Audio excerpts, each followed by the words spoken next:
or Elder Scrolls Online content. So I've had a couple of guild members ask me about the special skills for scrying. So first thing I'm going to do is I'm going to jump over here to my Scrying and Excavation and add my available skill points. We now have Keen Eye for treasure chests. It's kind of nice. So I want to talk about some of these. Alright, so Coalescence unites a hexagonal cluster of facets in the Antiquarian's Eye, converting symbol to match that of the central facet. New effect, abilities range increases by one facet, creating a snowflake-like pattern. So we're going to go over that skill. We're going to go over that grants you 2 additional turns of scrying. Or no, sorry. We automatically get 2 additional turns of scrying. The dilation, claim all facets of the selected type that would touch your area of control, as well as matching facets directly adjacent. And future focus grants you the additional magic so you can use these skills. And then Farsight, claim a line of facets stretching out from your area of control.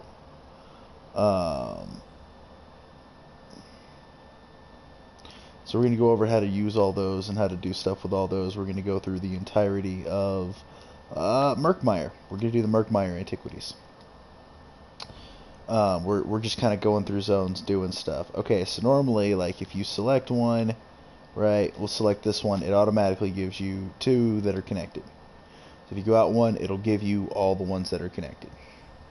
Same thing, normal, you know, everything connected. But as you can see, doing that, it's like we're not necessarily hitting everything right away, and we're running out of turns. So if you don't, like, you can see there, we're low on turns. We've got half of it opened. So we're going to hit L1, and that's going to give us this snowflake. So what you want to do is you want to look, and you want to try to connect the snowflake to as many of the little circles as possible to unlock them. So if you see here, I'm connected to 2 of them. I don't have a way to... Oh, there we go. So right here. So if I do it this way, I can connect myself to all 3 of them.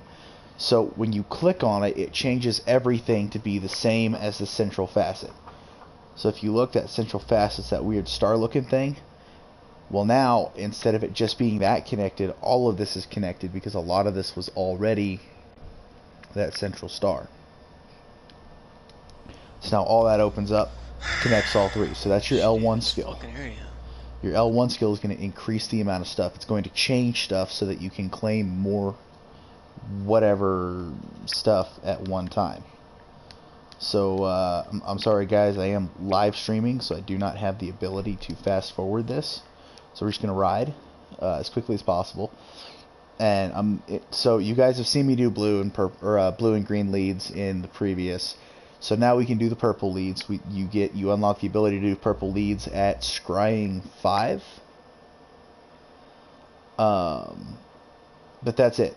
And then once you've done the purple lead in an area, you can't do it again. So you can do the green and the blue as many times as you want. You cannot repeat the purple leads. However, in treasure chests or by killing world bosses, you can get additional or 2 additional purple leads per zone depending on the zone. Those you can also only do 1 time. Once it's completed, it's completed. You can't get it again, or at least from what I've seen. That may change. We've not yet succeeded in getting any gold leads. I'm not entirely sure how to get gold leads yet at this point. That is something we're going to figure out. Obviously, it's going to take a little bit of time. It just dropped. We're still working on figuring this stuff out. I don't necessarily like using, you know, other people's information. I like to try to figure stuff out as much as I possibly can. That's just how I learn to do stuff. But the good news is after I figure out what I need to figure out, then I can pass information along to my guild members, my friends, and you guys, the YouTube community, to make sure that everybody has the information they need. Now, anyone that's familiar with me and my Elder Scrolls content and stuff that I've done in the past probably recognizes that I'm not, the last couple videos I've not been on my main. The reason for that is because Gallarhorn deals no damage. And that's absolutely fine when I'm just running around in Artaeum doing green and blue. But once I get to the point where I'm doing purple leads and I have to jump from zone to zone to zone, I needed to bring a tune that could kill stuff. So Freya was the natural choice. Because it'll take, you know, Gallarhorn 5 minutes to kill a basic ad. Freya will do it in like 5 seconds. Because power. Like, this thing has 65,000 health. Right? It's dead in like 2 seconds. And I'm not even doing a full rotation on it. That's just my jabs.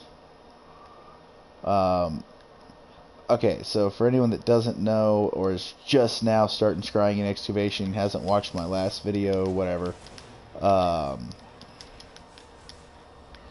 this is a long drawn out process, and after you scry it, it gives you a general area to look in, and I'm actually just outside of that general area, but once you're in that area, you actually have to look for the dig site, which makes leveling up this skill line a little bit of a pain in the ass, and it takes time. Let's see.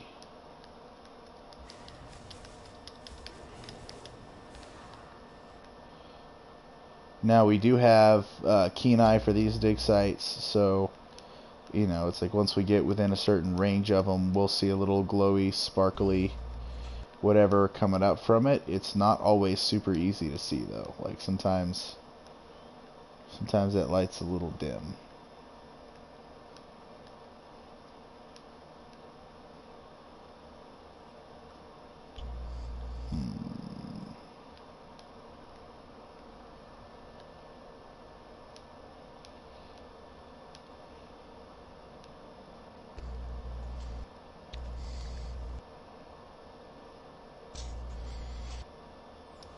And with doing this, you guys will see sometimes I'll check the same spot twice, just because they're really like they're really easy to miss sometimes. There it is. All right, so that's what your dig site's gonna look like. Mine is glowing because of the keen eye, but go up to it. You go to excavate. Now, when you come here to excavate, I've already explained how to find the stuff.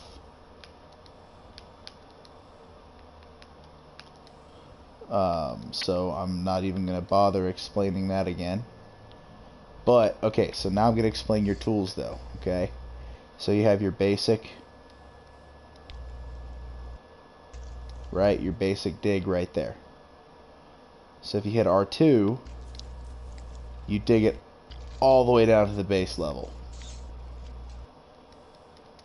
Let's just finish this one out real quick with the soft one.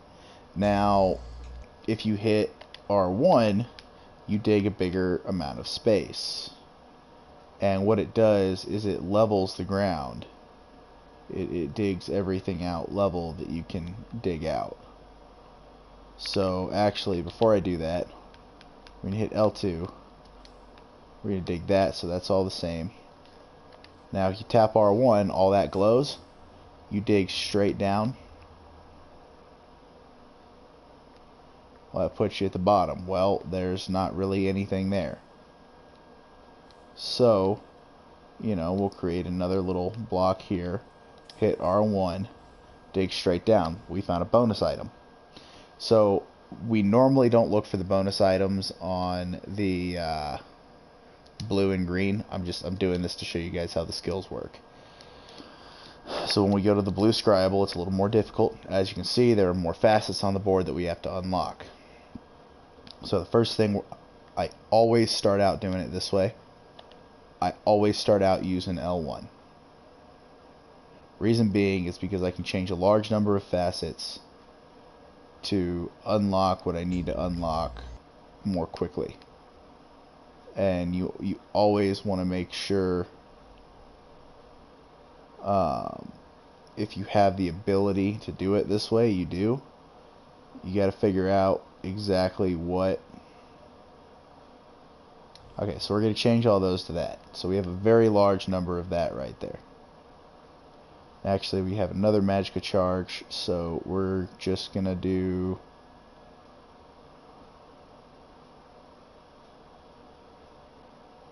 that one too. Okay. Now, check this out. Okay. Do that to unlock those two. Do that to unlock all of those. Do that. Do that. And you got all 6 unlocked without even using a majority of your moves. Unlocks it relatively quickly, and now we have our new excavation site. So I definitely recommend using a mount, or using a character with higher mount speed, and slotting rapid maneuvers. Rapid maneuvers can be gotten from the assault skill line in PvP. If you're not a PvPer and don't know about the skill, that's where you get it. I mean, you can go and run 1 battlegrounds, and that'll give you a high enough level in PvP to unlock rapids, because rapids is the first assault skill you unlock. And as much as battlegrounds can suck sometimes, it's definitely worth going and doing 1 just to get rapid maneuvers for this. You don't even really have to have it leveled up or morphed. It just gives you that little bit of a speed boost. Of course, you know, I go and get knocked off my...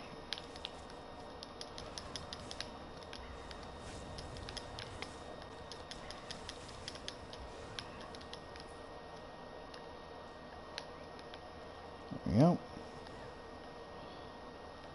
Alright, so we hoof it, hoof it, hoof it, hoof it.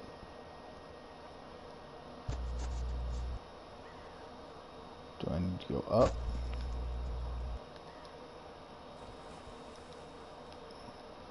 Probably. Alright. So now we're in the area. You can continue riding around on your mount to look for this stuff if you want. Or you can get off of your mount, either way. It really just kind of, for me, depends on how big the area is. Let's see. Move back over this way.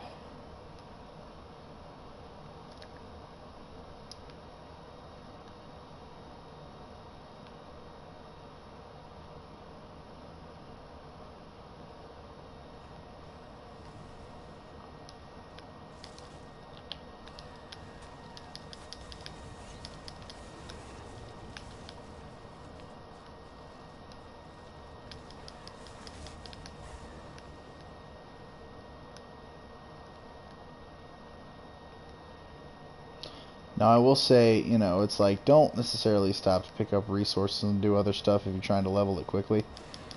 But you do want to stop for treasure chests. Reason being is because treasure chests have a chance to drop the additional purple leads for each area. And those are definitely worth it. So the items you get out of the purple leads sell for 5,000 gold. Nope, too far. This really gets to be a little bit of a pain in the ass when you're running around trying to stay in the area, trying to make sure you're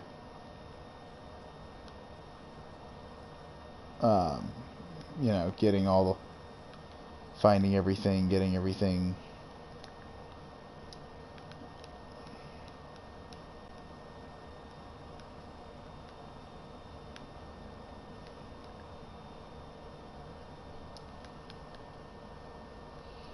Is there a way to get higher up so we can check up on top of here? Yeah. I bet you it's up on top of here.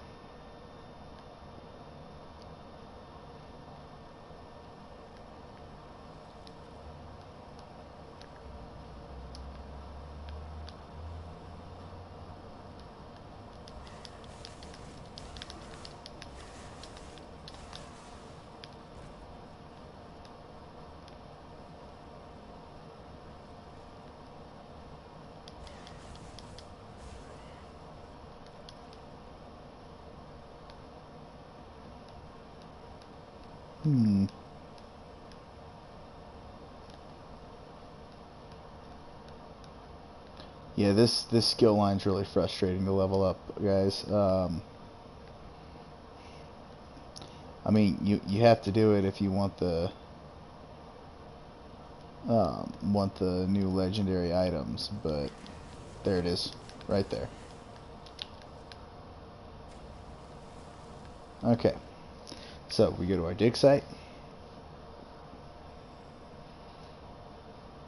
and do our looking around. Nope, not there.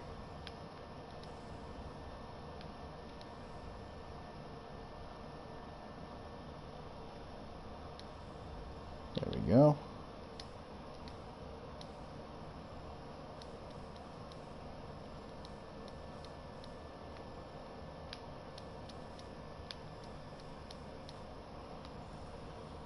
Alright, so we found that.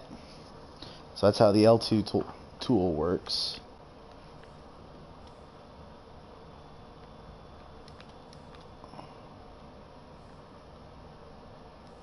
So we're going to go R1 and... Nope, R1. We're going to dig here.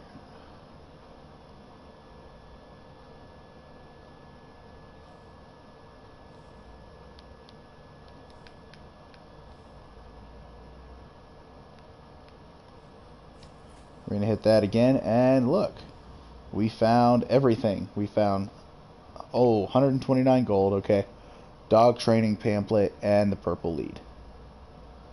Okay, so we don't care about that. Go to the purple lead. Okay, now this is where it gets tricky, guys. Alright, so on the purple one, you want to get to this first facet right here. Once you get to that first facet, then you want to use your L1 skill. And you want to make sure you can link at least one of those with your L1 skill. And then you open it. And then we're going to come up here and we're going to use L1 again to link and open it. And we can use it again. So we're going to use L1 again to link and open it. So every time you have the ability to use that L1 skill that opens it up like this, you want to link it and open it. And that's going to guarantee that every time that you scry, you unlock all 6 of those. So you don't have... Oh, look, this is in the same... Or right about in the same general area the other one was, a little further north. That way you can ensure that every time you go to scry, you unlock your entire thing and not just 1 or 2 of them, making it so that you have to go find the rest. This, using the method I'm showing you guys, will narrow it down to the guaranteed area for the dig site every time. The reason you want to do it, they give you these skills for a reason. The reason you want to do it this way is because it takes a lot less time. Now, when you're changing the facets, you have to be careful and you have to make sure you select select the right group of facets to change, because if you don't, then you could still have 2 left over. But if you do it right, if you go slow, like don't try to go super fast, changing facets to unlock the little orbs.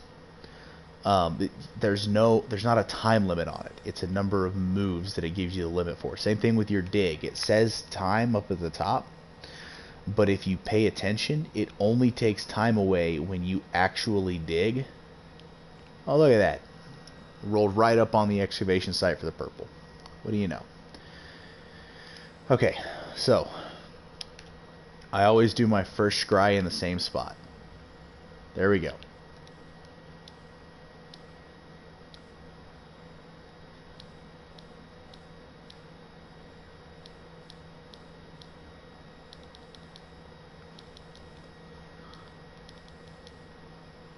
Okay. So we're going to remove those, so this is all the same level. R1. Oh, they're not all the same level. Never mind. We're going to L2 Tap that, and that. Then we're going to R1. They're all the same level. We go down. And then we're going to level out some of this other ground in case we have the ability. And then we're going to R1 all the way down. Nothing.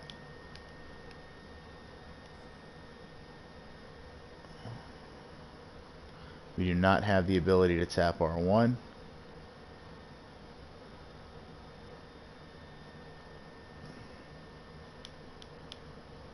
Just looking for a good zone to start digging again.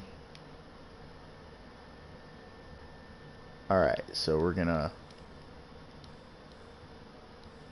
do that. Then we're gonna R1.